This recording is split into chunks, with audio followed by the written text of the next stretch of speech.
কথা বলেন না। জাহান্নামের নিঃশ্বাস হাদিস শরীফ থেকে বাবা প্রমাণিত আছে। এই যে এখনকার যে গরম গলে বাবা এত তাপমাত্রা বেড়ে গেছে, এতটাই বাবা গরম বেড়ে গেছে, আমার নবীজি বলতেছে এই গরমটা হলো জাহান্নামের একটা নিঃশ্বাস। মানুষের একটা নিঃশ্বাস থাকে বাবা, যে মুসলমান জাহান্নাম থেকে যখন নিঃশ্বাসটা ছাড়ে সমস্ত জায়গাতে গরমটা বাবা আপনার ছুটিয়ে যায়। আমার আল্লাহ পাক আল্লাহ তাআলা অনুভব দিতে থাকে, ওগো আমার বান্দা বান্দিরাও, তোমরা আর বেপথে চলিও না, তোমরা আর খারাপ কাজ করিও না। এই দেখো তোমাদেরকে জাহান্নামের একটা নিঃশ্বাসের তাপমাত্রা পাঠিয়েছি। সামান্য এই গরম যদি সহ্য না করতে পারো, এই গরমের কারণে যদি তোমাদের ফ্যানের পাখার দরকার হয়, এই গরমের জন্য তোমাদের এসি যদি দরকার হয়, এই গরমে যদি তোমাদেরকে 4-5 বার গোসল করা লাগে, তাইলে বলো না জাহান্নামের আগুন কত ভয়ানক হতে পারে। নাকি বলছে জাহান্নামের আগুন এত ভয়ানক হবে বাবা, আপনি যদি 100 ফুট দূরে দাঁড়ান, কত বললাম 100 ফুট যদি দূরে দাঁড়ান, যে এরকম মোমবাতি ধরালে বাবাও আপনার মোমবাতি পানির মতো গলতে গলতে গলে যায়। 100 ফুট যদি আপনি জাহান্নাম থেকে দূরে দাঁড়ান, আপনিও পানির মতো গলে গলে হাড্ডি মগজ সব গলে যাবে। এ বাবা দুনিয়ার আগুন হলো আলাদা, জাহান্নামের আগুন হলো আলাদা। ঠিক না? আমরা অনেক মানুষ আছি বাবা, অনেকে মানুষ গুনাহ করে না, করে না? কেউ খায় মদ, খায় কি খায় না? কেউ খায় গাঁজা, কেউ খেলে জিয়া, কেউ খেলে পাবজি গেম, খেলে কি খেলে না? অনেকে মদ খোর আছে দেখবেন বাবা, মদ খেলেও পারে, কিন্তু কিছু কিছু মাতালের দিল বাবা পরিষ্কার আছে না নাই? বলে না যে তালে মাতাল, আর কি বলে একটা কথা, কি কথা বলে গো, যাতে যা তালে মাতালা যাতে, ঠিক আছে তাই বলে না, একটা কথা বলে না মানুষের। কিছু কিছু মাতাল আছে যারা মদ পান করে, কিছু কিছু মাতাল ভাইদের কিন্তু দিল পরিষ্কার থাকে। আবার কিছু কিছু মাতাল এত বদমাশ হয়, এত বদমাশ হয় বাবাজি, ওই মাতাল মরার পরে কিন্তু জাহান্নাম তো জান্নাত তো দূরের কথা, জাহান্নামে তাকে জড়িয়ে ধরে বলবে, ধরবে, ধরার পর লোক দিবে চালিয়ে একবার। আচ্ছা বলুন তো, আমরা যে এই জান্নাতি বাগানে বসে আছি, আমরা লাভের জন্য বসে আছি না গুনহার জন্য বসে আছি? একটু কথা বলেন না ভাই। লাভের জন্য বসে আছি বাবাজি মুসলমান। হে সোনা মানিকেরও, আমার আব্বাজি মুসলমান ভাইরাও, একটু আমার কথাটা বোঝার চেষ্টা করবেন রে বাবা। বাবাজি কাল কিয়ামতের ময়দানে ফুলসিরাতের মাটি বাবাজি একটা রাস্তা হবে, ফুলসিরাতের রাস্তা বাবাজি, রাস্তাটা এত ধারালো হবে, এত শুরু হবে রে বাবা, চুলের থেকেও শুরু রাস্তা, চুলের থেকে শুরু রাস্তা। একদিকে দেখবে জাহান্নাম, একদিকে থাকবে বাবাজি রক্তপুঞ্জ, একদিকে থাকবে আপনার পিচ্ছু সাপ পোকামাকড়। আল্লাহ পাক আল্লাহ তাআলা বলবে, বান্দা তুমি যদি নেক বান্দা হও, এই ফুলসিরাতে রাস্তা দিয়ে পার হয়ে যাও, বাবাজি চুলের থেকেও শুরু রাস্তা, একবার তালওয়ারের থেকেও ধারালো, ওই রাস্তা দিয়ে যখন বাবা হাঁটবে, যদি ইমানদার হয় তাইলে বাবা রাস্তা পার হয়ে যাবে। আর বেঈমানদার যখন বাবা হবে, যে ব্যক্তি নামাজ রোজা করবে না, হজ যাকাত করবে না, বাবাজি ওই ফুলসিরাতে রাস্তা যখন হাঁটতে লাগবে বাবা, হাঁটতে হাঁটতে বাবাজি পড়ে যাবে জাহান্নামে। জাহান্নামে যেমন পড়ে যাবে, রক্ত আপনার কিনা সাপ বিচ্ছু পোকামাকড়ে তার শরীরের মাংস গুলো লুচো লুচো লুচো দেখাবে।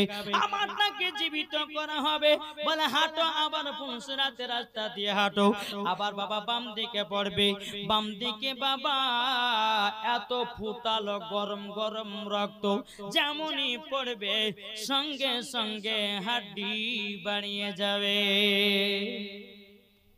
যেমনই পড়বে সঙ্গে সঙ্গে হাড্ডিটা ভেসে উঠবে।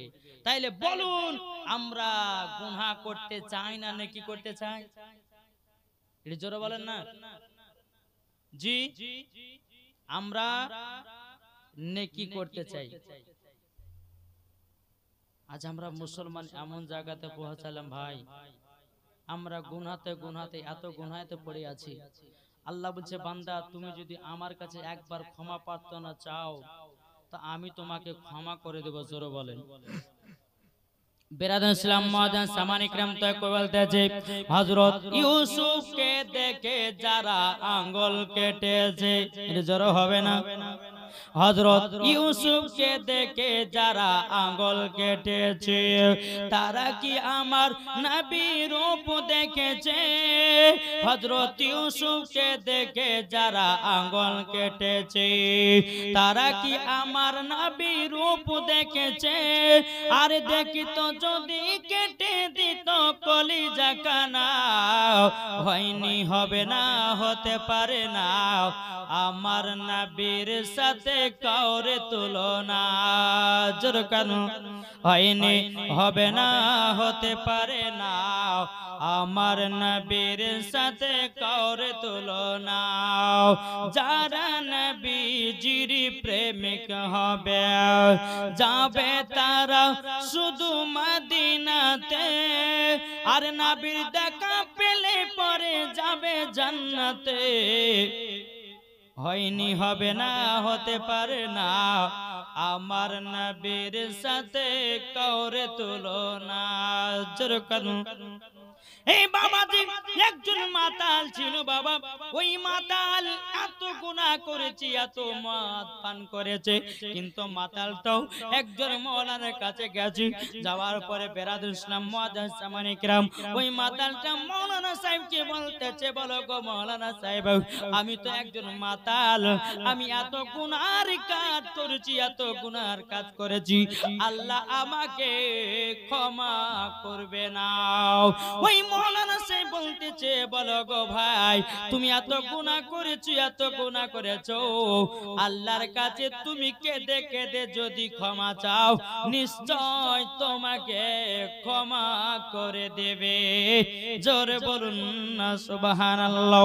এই সোনা মানিকেরা ও আমার আব্বাজি মুসলমান ভাইরাও আর একটা বড় মাওলানার কাছে গিয়ে বলছে হুজুর গো আমি তো বিশাল পাপ করেছি, আমি তো অনেক আপনার কিনা গুনার কাজ করেছি, আমি তো মদ পান করি গো হুজুর, আল্লাহ কি আমাকে ক্ষমা করবে না?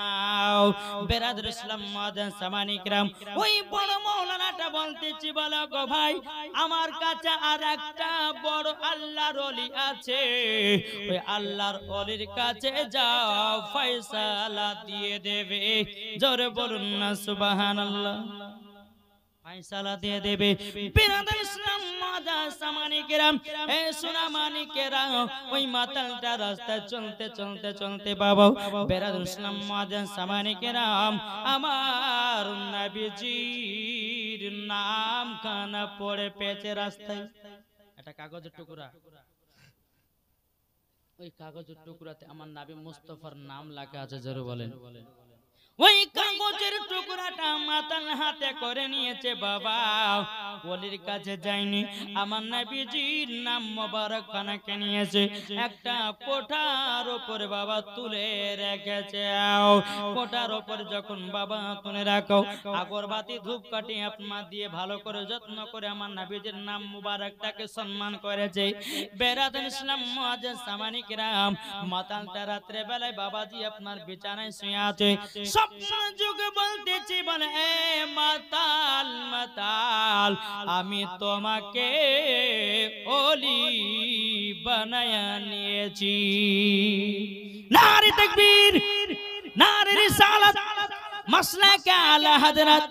এ বাবাজি মুসলমান ভাইরা, ও গো আমার সোনা মানিকেরাও, যখন বাবা যে কথা বলো, যখন স্বপ্নের মাধ্যমে দেখেছে বাবা, স্বপ্নের মাধ্যমে দেখার পরে আল্লাহ তরফ থেকে কিছু ফেরেশতা এসে বলতেছে, এই মাতাল, তুমি তো আল্লাহর ওলি হয়ে গেছো, তোমাকে আল্লাহ পছন্দ করে নিয়েছে, তোমাকে ওলিও বানায়া নিয়েছে।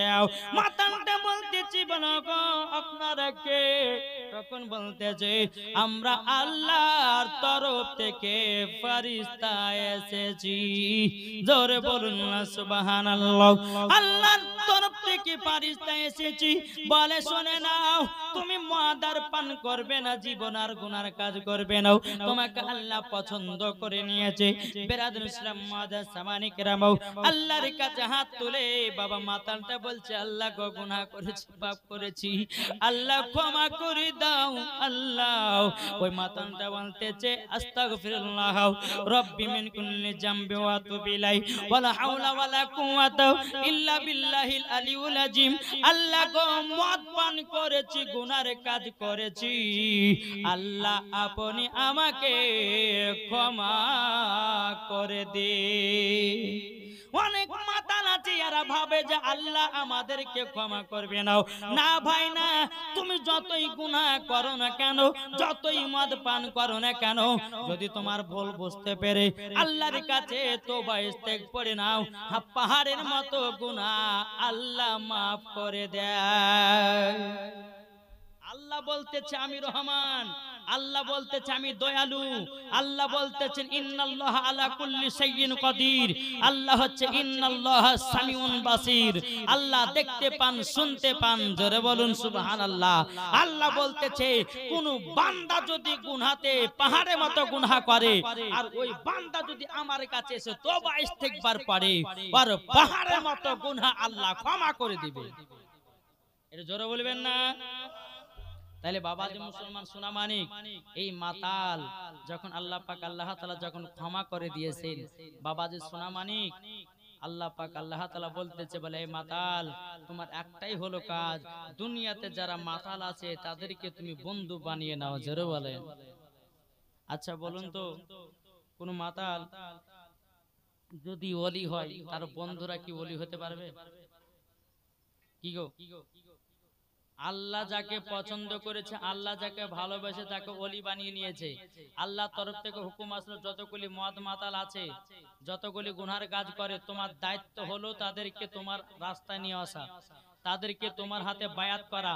তো বাবা যে মুসলমান সোনা মানিক, এই মাতালটা বলতে লাগলো, যারা যারা মাতাল আছে সবাই মদ খাওয়া ছেড়ে দাও। তো সমস্ত মাতাল যার মাথা খারাপ হলো নাকি? ওই তো নিজে মদ করছিল, আর ও আবার মানা করছে আমাকে।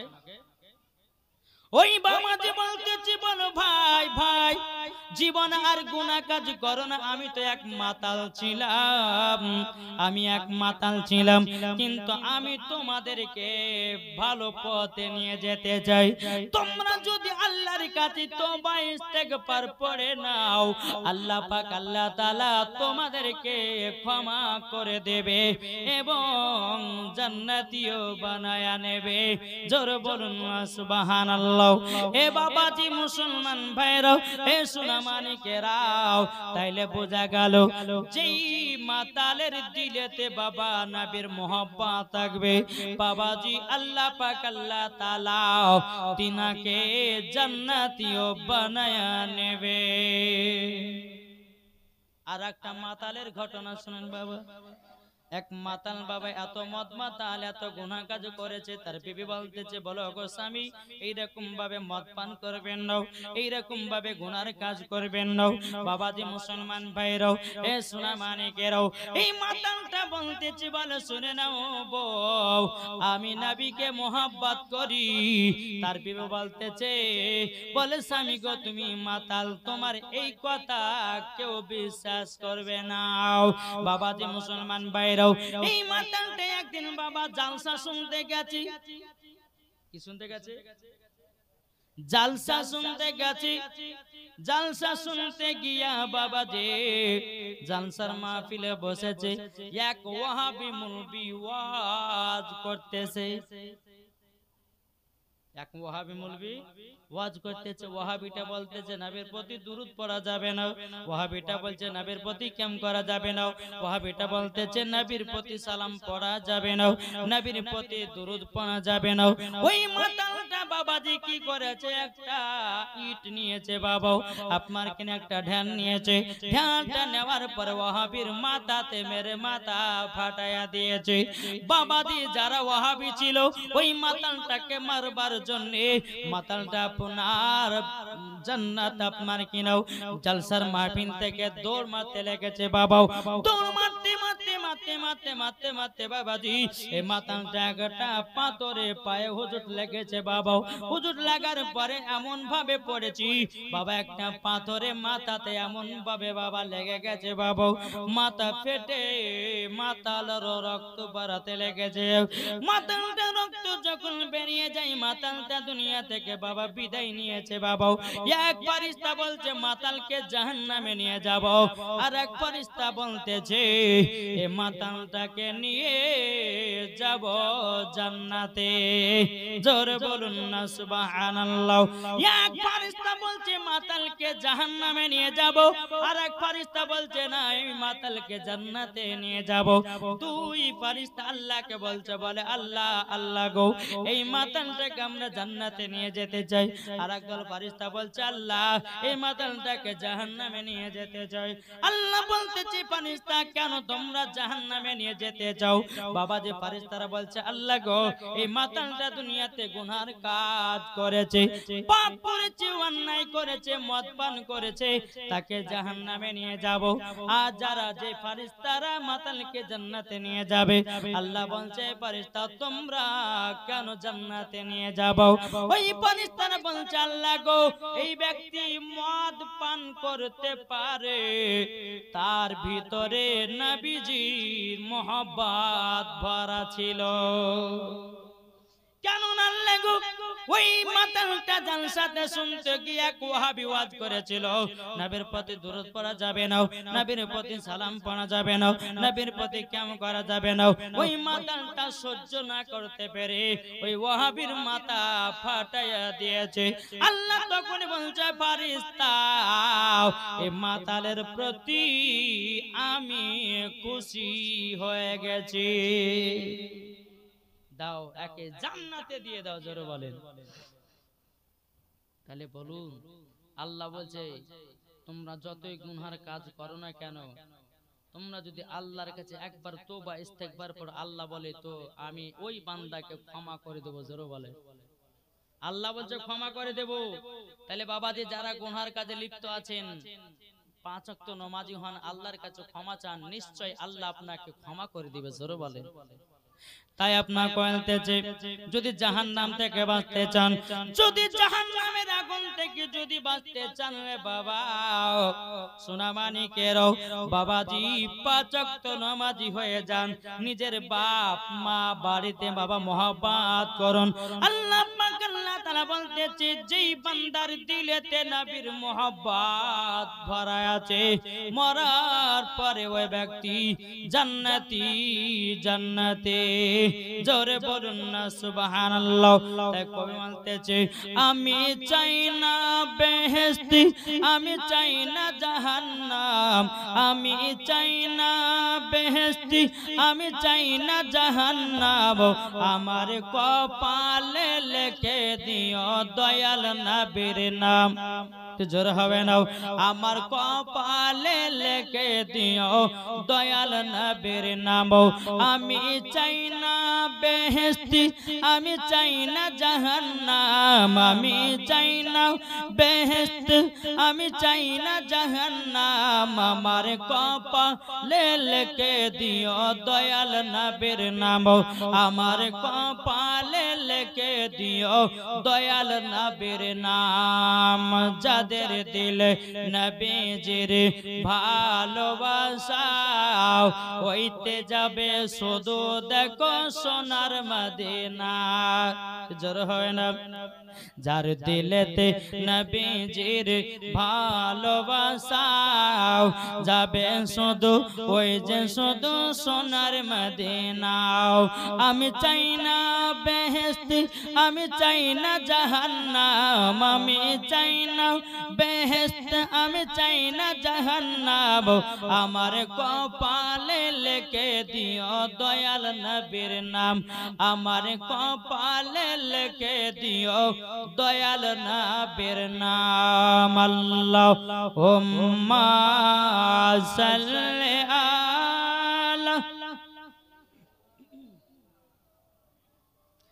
মাওলানা মুহাম্মদ ওয়ালা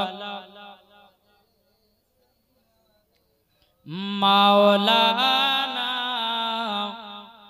মুহাম্মদ সাল্লাল্লাহু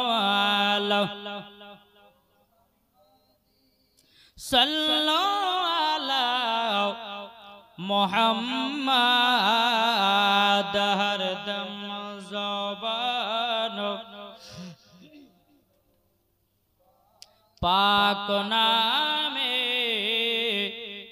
মুহাম্মদ সাল্লাল্লাহু তাআলা আলাইহি সাল্লাম বাবাজি মুসলমান আপনাদের সম্মুখে বলে যে তো কবরস্থান উপলক্ষে জালসা ঠিক না ভাই আল্লাহ পাক আল্লাহ তাআলা বলতেছে গো আমার বান্দা বান্দীরা প্রত্যেকটা মানুষের কাছে মরণের চিঠি আছে বাবা 5টা জানা আছে একে জানেন মরণের চিঠি 5টা আছে প্রত্যেকটা মানুষের কাছে কেউ জানেন কেউ জানেন এটা হাত তুলে দেখান না ভাই কে কে জানেন না একটু হাত তুলে দেখান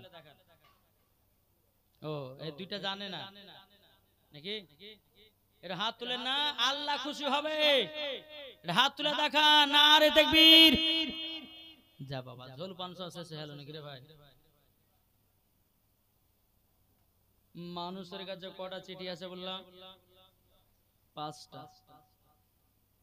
কিন্তু মানুষ এই মরণের চিঠিগুলো পড়ে না তার জন্য বাবাজি হঠাৎ করে মানুষ মারা যায় বুঝেছেন না আল্লাহ পাক আল্লাহ তাআলা বলতেছে গো আমার বান্দা বান্দীরা প্রত্যেকটা বান্দা বান্দীদের কাছ থেকে বাবাজি মরণের চিঠি আসে 5খানা শুনতে রাজি আছে শুনতে রাজি আছেন কে কে শুনবে একটু হাত তোলেন বাবাজি মুসলমান এ সোনা মানিকেরাও আল্লাহ পাক আল্লাহ তাআলা বলতেছে গো আমার বান্দা বান্দীরা মরণের চিঠি 5খানা এক নাম্বার হলো মরণের চিঠি দেয় আল্লাহ পাক আল্লাহ তাআলা মেসেজ দেয় বান্দারে এ বান্দা তোমাকে দুনিয়া ছেড়ে যেতে হবে বাবাজি মুসলমান আল্লাহ পাক আল্লাহ তাআলা এক নাম্বার মরণের চিঠি পাঠিয়েছে আল্লাহ বলছে বান্দা তোমার যখন মুখের দাড়ি পেকে যাবে জানবে তোমাকে আল্লাহ মরণের চিঠি পাঠিয়েছে মুখের দাড়ি পেকে যাওয়া মানে তোমার মরণের আল্লাহ চিঠি পাঠিয়েছি আল্লাহ পাক আল্লাহ তাআলা বলছো গো আমার বান্দারা তোমরা শুনে নাও তোমার তো দাড়ি পেকে গেল তুমি কি নামাজ পড়বে না তুমি কি রোজা করবে না তুমি কি ভালো পথে চলবে না তুমি কি আমল করবে না আল্লাহ পাক আল্লাহ তাআলা বাবাজি দাড়ি পেকে যাওয়া মানে আপনাকে আল্লাহ মরণের চিঠি দিয়েছে তাহলে এক নাম্বার কি বললাম এইটা জোরে বলেন না এক নম্বর দাড়ি পেকে যাওয়া যারা যাদের দাড়ি নাই তারা বলবে আমরা বেঁচে গেলাম ঠিক না আল্লাহ বলছে বান্দা তুমি যত দাড়ি রাখো চাই না রাখো তবে কিন্তু দেখলেই বোঝা যায় দাড়ি পেকে গেছে না যায়নি বোঝা যাবে না বাবাজি মুসলমান আল্লাহ পাক আল্লাহ তাআলা বলতেছি বলো গো আমার বান্দার এক নম্বর মরণের চিঠি হলো দাড়ি পেকে যাওয়া আল্লাহ পাক আল্লাহ তাআলা দ্বিতীয় নাম্বার চিঠি পাঠিয়েছে বাবাজি আল্লাহ বলছে বলে বান্দারও এ বান্দিরা তোমাদের মাথার যখন চুল পেকে যাবে তোমরা বুঝে নেবে তোমাকে আল্লাহ মরণের চিঠি দিয়েছে আল্লাহ তোমাকে সাবধান হতে বলতেছে এ বান্দা তোমার মরণের দ্বিতীয় নাম্বার চিঠি চলে আসলো। তুমি কি নামাজ পড়বে না, তুমি কি রোজা করবে না, তুমি কি হজ যাকাত করবে না? তোমার মাথা চুল পেকে গেল। বান্দার গো, এ বান্দা তাড়াতাড়ি সঠিক পথ হয়ে যাও। জোরে বলুন সুবহানাল্লাহ। বাবাজি মুসলমান ভাইরাও, 3 নাম্বার মরণের চিঠি হলো বাবাজি চোখের জ্যোতি কমে যাওয়া। কি বললাম? চোখের জ্যোতি। এ জায়গাতে আছেন, ওখানে নিজের বেটা দাঁড়িয়ে বলে, কে তুমি গো, চিনতে পারি না। মানে চোখের জ্যোতি কমে গেছে। আল্লাহ পাক আল্লাহ তাআলা বলছে, বলো গো আমার বান্দা বান্দীরা, যখন তোমাদের চোখের জ্যোতি কমে যাবে, জেনে নিও তোমাকে আল্লাহ মরণের চিঠি পাঠিয়েছে। তাহলে কটা হলো? 1 নম্বর। আপনারা বলেন, এই জিলে একটু বলেন না, শিখা হবে। মুসলমান ঘরে জন্ম নিয়েছেন বাবা। কোন ব্যক্তি যদি আপনাকে প্রশ্ন করে, বলে ভাই মুসলমান ঘরে জন্ম নিয়েছো, বলো আমাদের কাছে কটা মরণের চিঠি আছে? যদি না জানা থাকে অপমান হয়ে ঘুরে আসতে হবে, আর জানা থাকলে বাবা সম্মান নিয়ে ঘুরে আসতে পারবেন। তাহলে 1 নাম্বার কি বললাম? দাড়ি পেকে যাওয়া। 2 নাম্বার চুল পেকে যাওয়া। 3 নাম্বার। তাহলে আর কটা? 2টো শুনতে চান? তা আমার 10টা ভাই 500 টাকা করে দেন।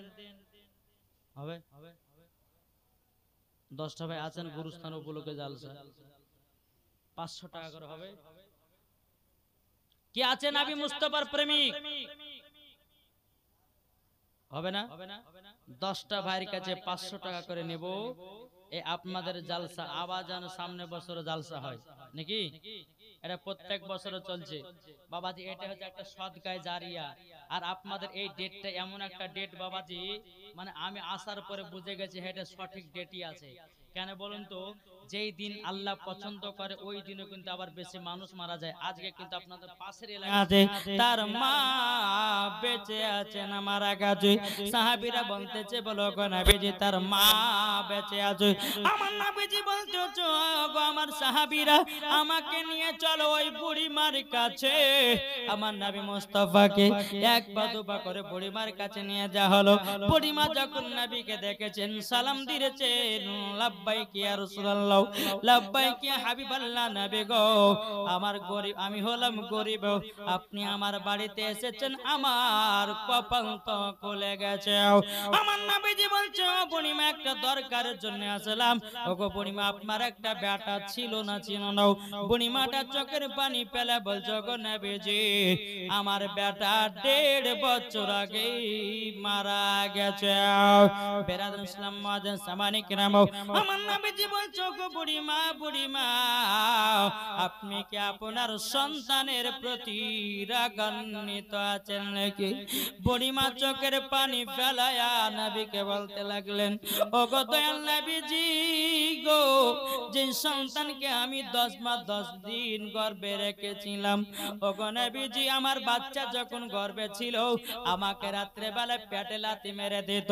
আমি মা জননী কষ্ট সহ্য করে নিয়েছি, তবু আমি মা বেটার প্রতি কখনো রাগান্বিত হয়নি। ওগো নবীজি আমার সন্তানকে যখন দুনিয়াতে মাঘ মাসের ঠান্ডাতে জন্ম দিলাম, জন্ম দেওয়ার পরে বেটাকে নিয়ে যখন রাত্রে ঘুমাতাম, ডান দিকে পেশাব করে দিত, আমার বেটাকে ভিজাতে শোয়াতাম না, বাম দিকে শোয়াতাম। আমার যখন আমার বেটা বাম দিকে পেশাব করে দিত, ওগো নবীজি আমার জায়গাতে আমার বেটাকে শুইয়ে দিতাম।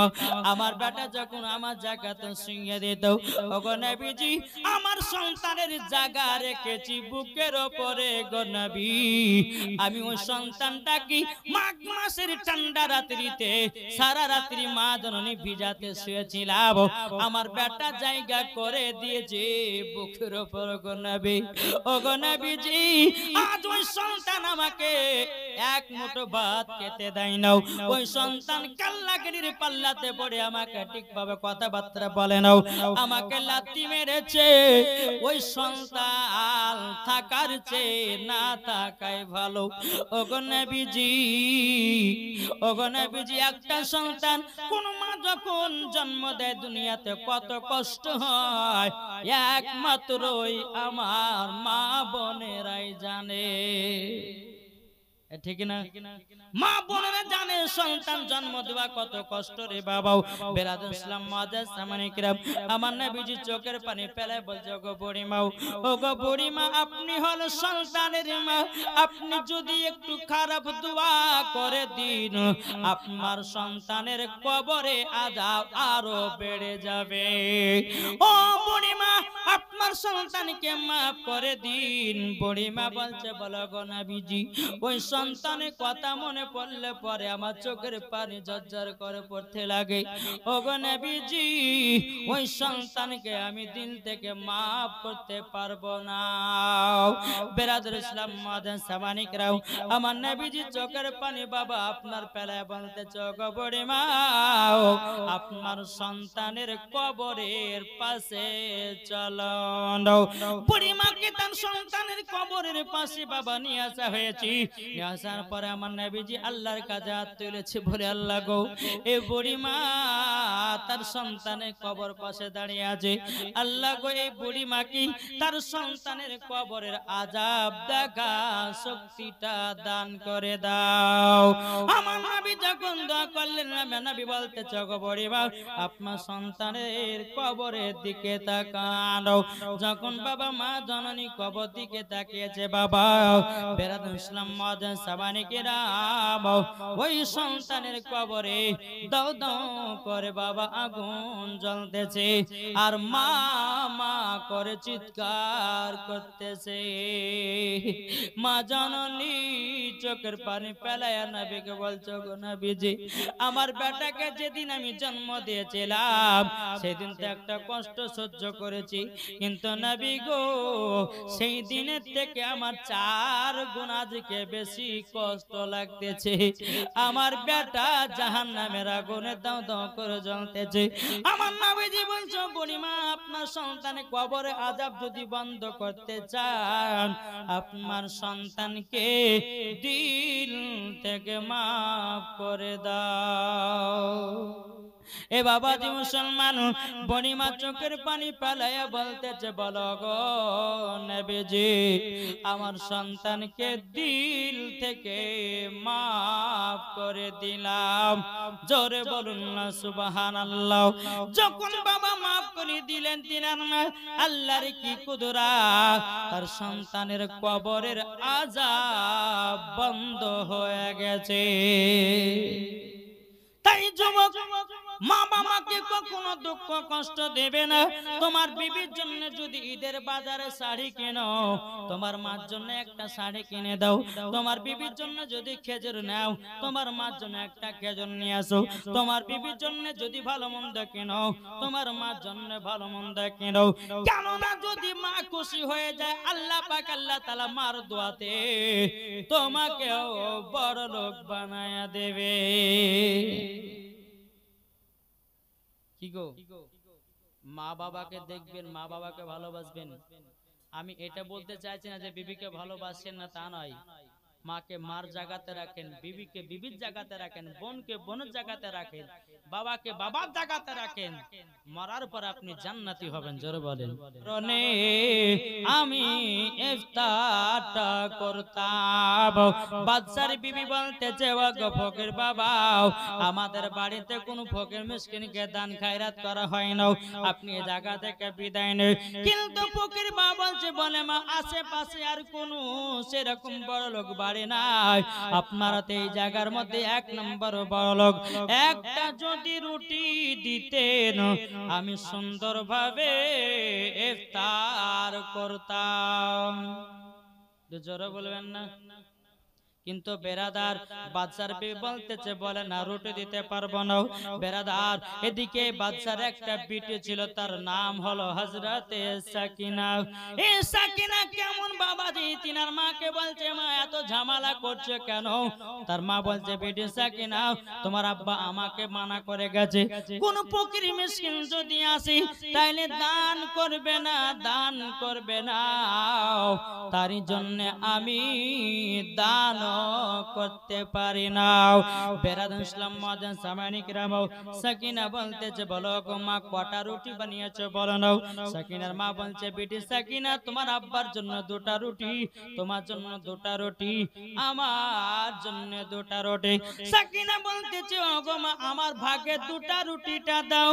সাকিনার মা দুটা রুটি দিয়ে দিয়েছে, সাকিনা একটা খেয়েছে। বাবা দিয়ে একটা ফকির বাবাকে রুটিটা দান করে দিয়েছে। জোরে বলুন না সুবহানাল্লাহ।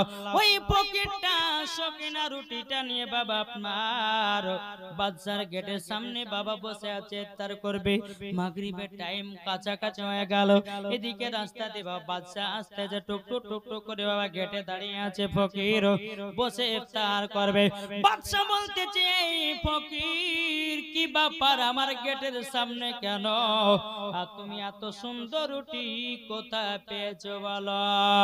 ফকির বাবা বলতেছে বলে বাদশা গো এই বাড়ি থেকে আমাকে একটা মহিলা দিয়েছে, বাবা যে রুটিটাকে বাবা কেড়ে নিয়ে আপনার বাড়ি চলে আসলো। বাদশা তার বিবিকে বলছে বলো বিবি আমি তোমাকে মানা করেছিলাম ফকির মিসকিনকে দান করতে, কেন তুমি রুটি দান করেছো?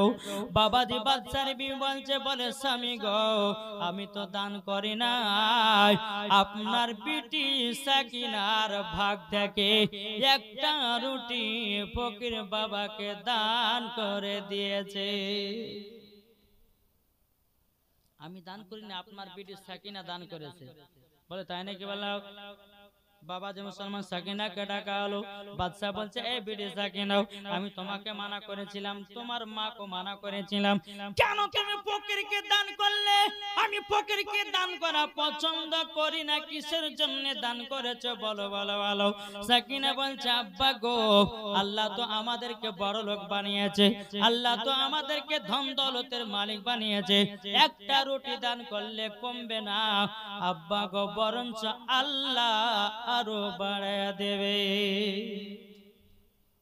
বাপ কোন কথা শুনে নাও। বেরাদুল ইসলাম মুআদ্দাস সামানি কিরাম বাদশা ঘরের ভিতরে গেল, যাওয়ার পরে পেছন থেকে একটা হাতে বাবা পেছনে জানো কি নিয়েছে বেরাদার। সাকিনাকে বলতেছি বলে সাকিনা কোন হাত দিয়ে দান করেছো মা একটু দেখা দেখা দেখাও। সাকিনা বলছে আব্বা গো আমি তো এই ডান হাত দিয়ে দান করেছি। এ বাদশা জালেম বাদশা বলছে বিটি তোমার হাত কানা দাও। বাবা যে হাত কানা ধরেছে, পেছন থেকে একটা ধারালো অস্ত্র দিয়ে বাবা সাকিনার গোড়া থেকে হাত কেটে দিয়েছে। সাকিনা চটপট চটপট করতেছে, রন্নার বাবা আপনার রক্তের বন্যা বইতেছে। সাকিনা বলে আব্বা গো আপনি এরকম জালেম আব্বা আমি তো জীবন জানতাম না। আব্বা গো আল্লাহ পাক আল্লাহ তাআলা গরিবকে বড় লোক বানাতে পারে, বড় লোককে গরিব বানাতে পারে, আমার আল্লাহর ক্ষমতা আছে না নাই? কি গো আছে না নাই? আল্লাহ বলছে আমি বড় লোককে গরিব বানাতে পারি, গরিবকে বড় লোক বানাতে পারি। এদিকে বাদশা বলছে বেটি সাকিনা তোমার শাস্তি হলো এটাই, কেন তুমি দান করে যাও? এ সাকিনা তুমি আমার বাড়ি থেকে বাড়িয়ে যাও, তোমার মতো বিটি আমার প্রয়োজন নাই, তুমি আমার কথা অমান্য করে যাও। সাকিনাকে লাথি মেরে বাবা বাড়ি থেকে বের করে দেয়। সাকিনা চোখের পানি ফেলা কান্না করতে লেগেছে। বাবা এমনি তো হাত কাটা যন্ত্রণা, আবার বাপে লাথি মেরে বাড়ি থেকে তাড়িয়ে দিয়েছে, তার এক যন্ত্রণাও। ফকির বাবার সঙ্গে সাক্ষাৎ। ফকির বাবা বলতেছে বলো গো সাকিনা কি হয়েছে বলো না, এত রক্ত কেন? বাবা সাকিনাকে দেখে বলছে গো ফকির বাবা আপনাকে একটা রুটি দান করার পরিবর্তে আমার আব্বা হাত কানা কেটে দিয়েছে, হাত কানা কেটে দিয়েছে। বেরাদর ইসলাম মাদান সামানিকরাও যখন বাবা দিয়ে কথা বলাও বলার পরে হযরত সাকিনা বলতে চক ফকির বাবা আপনি দুঃখ নেবেন না আল্লাহ পাক আল্লাহ তাআলা যেটাই করে ভালোর জন্য করে জোরে বলুন সুবহানাল্লাহ হযরত সাকিনা বাপের ঘরের দিকে তাকায় আল্লাহ গো আমার তো আব্বা নাই আমার তো মা নাই দুনিয়াতে আমি একা মহিলা কোথায় যাব আমি তো থাকতে পারি না আমি থাকতে পারি না কোথায় যাব কার কাছে থাকবো হযরত সাকিনা সারা রাস্তা বাবা আপনার দৌড় মারতেছে বাবাজি সারা রাস্তা যখন সারা দিন মান দৌড় দিয়েছে বাবা রাত্রি লেগে গেল একটা গাছের তলাতে সাকিনা হিলানা দিয়ে বাবা রাতটা পার করেছে ওই রাস্তা দিয়ে একজন আল্লাহর নেক বান্দা যাচ্ছে রে বাবা আল্লাহর নেক বান্দা যেতে যেতে বলতেছে এ বোন তোমার বাড়ি কোথায় তুমি জায়গাতে বসে বসে কান্না করছো কিসের জন্য বলো না সাকিনা বাবা কোনো কথাই বলেন চোখের পানি ঝরঝর করে পড়েছে বাবা চোখের পানি পড়ে যায় সাকিনা বলতেছে বলো গো হুজুর আমার এত বড় দুঃখ এত বড় কষ্ট আমার আব্বা থাকতে আব্বা নাই মা থাকতে মা নাই সাকিনা বলতেছে বলে হুজুর গো আমার আব্বা এত বড় লোক আমাকে বাড়ি থেকে বের করে দিয়েছি কিন্তু সাকিনা তার আব্বা যে হাতটা কেটে নিয়েছে বাবা এ সাকিনা জীবনে বাপের কথা দুর্নাম করতে চাই না রুন্নার ভিতরে বাবা হাত কানাকে ভালো করে জোড়ে নিয়ে বলতেছে বলো গো সাকিনা তুমি কি আমার বাড়ি যাবে নাকি আল্লাহর নেক বান্দাটা যখন সাকিনাকে বলতেছে বলো গো সাকিনা তুমি কি আমার বাড়িতে যাবাও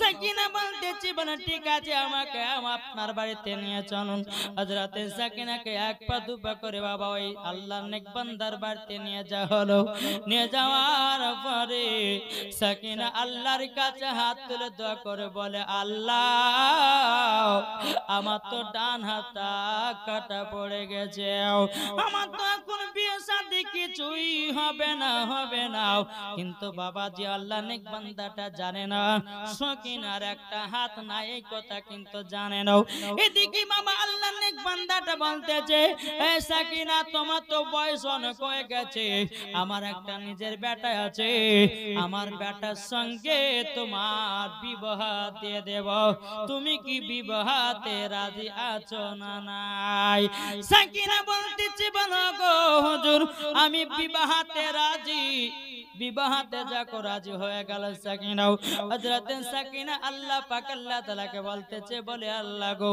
আমার বিবাহ হবে আমার স্বামীকে আমি ডান হাত দিয়ে মিষ্টি খাওয়াবো আমার স্বামীকে ডান হাত দিয়ে দুধ পান করাবো কিন্তু আল্লাহ গো আমার তো ডান হাত নাই ও গো রব্বুল আলামিন আমার যদি ডান হাতটা যদি দান করে দিতেন আমি বড় আনন্দিত হতাম জোরে বলুন সুবহানাল্লাহ হযরত সাকিনা সত্যি বাবা আল্লাহর নেক বান্দার বেটার সঙ্গে যখন বিয়ে হয়ে গেল হযরত সাকিনা ঘরের ভিতরে বাবা বসে বসে কান্না করে আল্লাহ গো আজকে যদি আমার আব্বা থাকতো কত না আদর হতো আজকে যদি আমার মা থাকতো কত না আদর হতো কত না খুশি হতো বাবা যে সাকিনা মার কথা মনে করে কান্না করতেছে সাকিনা আব্বা আব্বা করে কান্না করতেছে বাবা দেখবেন বাবা কত মা বলেন বাপ কে এতটাই ভালোবাসে রে বাবা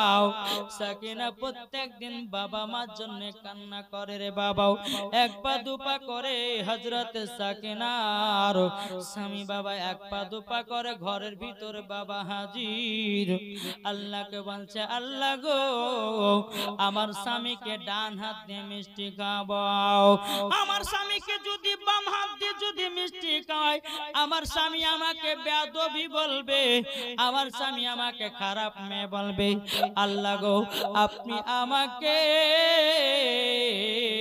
দান করে দিন। স্বামী বসে গেছে সামনে, হযরত সাকিনা বিসমিল্লাহ বলে হাত বের করেছে। আল্লাহর কি কুদরত রে বাবা, হযরত সাকিনা জান্নাতি হাত পেয়ে গেছে, জান্নাতি হাত পেয়ে গেছে। হযরত সাকিনা বিসমিল্লাহ বলে হাতটা বের করেছে। বাবাও বিসমিল্লাহ বলে আপনার মিষ্টিটা খাইয়ে দেওয়া হলো, দুধটা পান করিয়ে দেওয়া হলো। এইরকম ভাবে বাবা স্বামী স্ত্রীর মধ্যে ভালোবাসা মহব্বত বাবা দিনে দিন বেড়ে যায়। বাবা দি 1 নয় 2 নয় 3 নয় 5 বছর কেটে গেল। 5 বছর পর হযরত সাকিনার বাড়িতে একটা ফকির বাবা এসেছে। ফকির বাবা, ফকির বাবা এসেছে, বলে মা দুটা ভিক্ষে দাও। হযরত সাকিনা বাবা পর্দার আড়ালে আছে। বাবা যে মুসলমান, এ সোনা মানিকেরও বেরাদার, ওই ফকির বাবা যেন হাউ হাউ করে কান্না করতেছে, বলে মা গো কিছু আমাকে দান করে দাও। হযরত সাকিনা বাবা আপনার মুখটা ঢাকা ঢাকা রয়েছে। বাবা হযরত সাকিনা মুখের দিকে ফকির বাবার দিকে তাকিয়েছে। হযরত সাকিনা তিনিও কান্না করতে লেগেছে, আল্লাহ গো আল্লাহ, আমি সেই ফকিরকে দান করেছিলাম আমাদের বাড়িতে, আজকে আরেকটা ফকির এসেছে আমার বাড়িতে। হযরত সাকিনা ফকিরদেরকে এতটাই মহব্বত করতে, এতটাই ভালোবাসতে রে বাবা। এদিকে এই ফকিরটাকে বলতেছে, বলে গো ফকির তবে শুনে নাও, শুনে নাও, চলুন আমার বাড়ির ভিতরে চলুন, দুটো খাওয়া দাওয়া করে নেবেন। আপনি এত কান্না করছেন কেন বলুন না। ওই ফকিরটা বলছে, বলো গো তবে শুনে নাও, কান্না করছি একটার কারণে, আমার একটা বিটি ছিল, তার নাম হলো সাকিনা। যখন সাকিনা নামটা বলেছে, সাকিনা বলতেছে, আল্লাহ গো আমার নাম তো সাকিনা। এবং সাকিনা মুখের পর্দাটা সরিয়ে বাবা, বাবার মুখে তো দাড়ি দাড়ি হয়ে গেছে, কিন্তু বাবার দিকে ভালো করে নজর করে তাকালো। বেরাদার সাকিনা বলছে, আল্লাহ এটাই তো আমার আব্বা, এটাই আমার আব্বা। কিন্তু সাকিনা ধরা দেয় না, কোন মতে ধরা দেয় না রে বাবা। বলছে গো ফকির বাবা আপনি আমার বাড়িতে এসে দুটো খাওয়া দাওয়া করুন। সাকিনা নিজের হাতে যত্ন করে ফকিরটা খাইয়ে দেওয়া হলো। খাইয়ে দেওয়ার পরে বাবাজি ওই ফকিরটা বলতেছে, বলো গো তোমার নাম কি বলো নাও, তুমি এত আদর সহ করে খাওয়ালা, মনে হচ্ছে তুমি আমাকে বেটির মতো আদর করে খাইয়েছো। এবং সাকিনা চোখের পানি ফেলায়া কান্না করতে লেগেছে। বাবা সাকিনা বলতেছে, বলো গো আব্বা তুমি কি আমাকে চিনতে পারো না, আমি হলাম তোমার সেই বিটি যার হাত কেটে বাড়ি থেকে বিদায় করে দিয়েছিলে। ওগো আব্বা একটা ফকির কি রুটি দান করার কারণে আপনি আমাকে বাড়ি থেকে বিদায় করে দিয়েছিলেন। ওগো আব্বা আপনার সেই বিটি সাকিনা তুমি কি চিনতে পারো না, মুখের পর্দাটা সরাইয়া দিয়েছে। বাবা তিনার আব্বা হাও হাও করে কান্না করতে লেগেছে। বলছে, বিটি গো তোমার হাত কেটে আমি অন্যায় করে নিয়েছি, তোমাকে বাড়ি থেকে সেই দিন বের করে আমি বড় অন্যায় করেছি, বড় ভুল করে দিয়েছি।